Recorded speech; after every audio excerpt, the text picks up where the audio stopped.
further push digital payments in the country, the Central Board of Direct Taxes or CBDT has now asked banks to refund charges collected by them on electronic transactions such as RuPay cards or BHIM-UPI.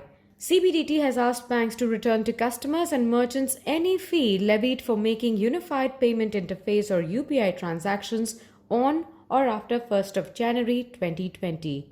Adding that such charges violate the law. The lenders have also been asked to stop all such impositions or face penal actions. In a circular on imposition of charge on the prescribed electronic modes under Section 269 SU of the IT Act, the CBDT circular said that such practice on part of banks is a breach of Section 10A of the PSS Act as well as the Section 269 SU of the IT Act. Such breach attracts penal provisions under Section 271 DS of the IT Act as well as Section 26 of the PSS Act. The CBDT has also advised banks not to impose any charges on any future transactions carried out through these modes. The move comes after the CBDT received some representations that some banks are imposing and collecting charges on transactions carried out through UPI. Private banks such as ICICI Bank, Axis Bank, Kotak Mahindra Bank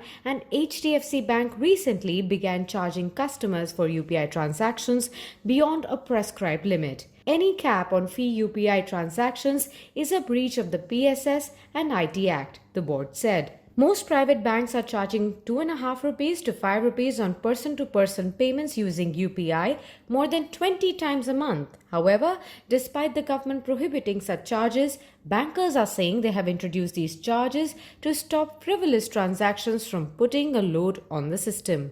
According to a report on August 1st, the channel operated by National Payments Corporation of India or NPCI had clocked in transactions worth 2.61 lakh crore rupees in June, which rose to 2.90 lakh crore rupees in July.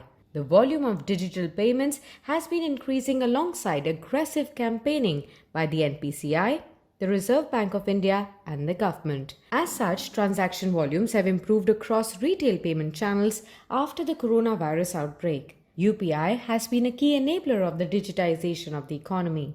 In July this year, UPI transactions had overtaken those via debit card and cash withdrawals.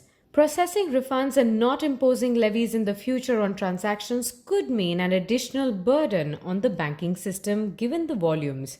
The banking sector would now look for guidance in this regard from the RBI and the Ministry of Finance, as this could add on to the pressure amid the COVID-19-led disruptions. Customers can, however, expect a refund of transaction charges paid beginning this year.